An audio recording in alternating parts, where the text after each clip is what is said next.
And I suppose, in different areas, those pillars aren't always going to apply. Like, for example, with diversity and inclusion, different markets will have kind of different expectations or their own sort of cultures, that obviously might conflict with what you have in your global brand strategy. So in terms of localizing the narrative, how do you keep the global strategy still at the heart without compromising it or trying to adapt too much to one place and then losing the brand focus at the same time?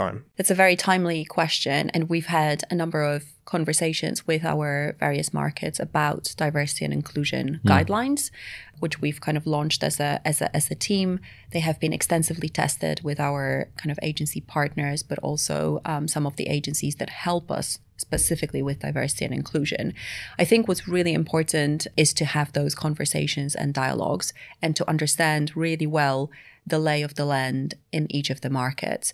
So just to give you some examples, when we were launching the airport campaign, a lot of the creatives in the airport campaign are very diverse. So they include very diverse talents. Some of them have people with disabilities. Some of them, depict non-binary people. And so we had a number of conversations with the markets in order for them to be comfortable choosing the right suite of executions from a wide range of, 175 executions. And obviously some markets were able to push it a bit further, such as Canada or UK or Australia.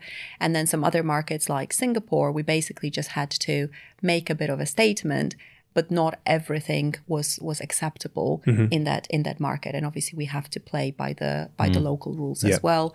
For in this particular instance, these executions have to be approved by the airport authority. So where we're trying to really work out a consensus is to push it a bit further than perhaps what is comfortable and typical and customary in the marketplace, but obviously be very respectful of the local nuances, of the local culture and of the local sensitivity as well. Yeah. And so far it has worked pretty well, and we have received quite a lot of praise from certain markets where people were saying, I'm really happy to be an HSBC customer because it feels to me like you are pushing that envelope a bit further, and that is quite a unique thing.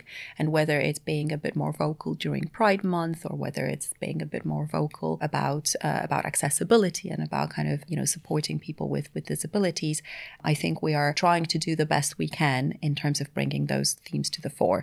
But I will not pretend like it's an easy conversation, and I will not pretend like it's always a successful one. So obviously we're on a journey. It's difficult. These are very, very complex topics across the world, but they need to, there's so many areas of opportunity for us to move forward. And I think it's initiatives like that does move the needle. Slowly in some places, faster in others, but it certainly moves the needle. So it's important to keep doing it.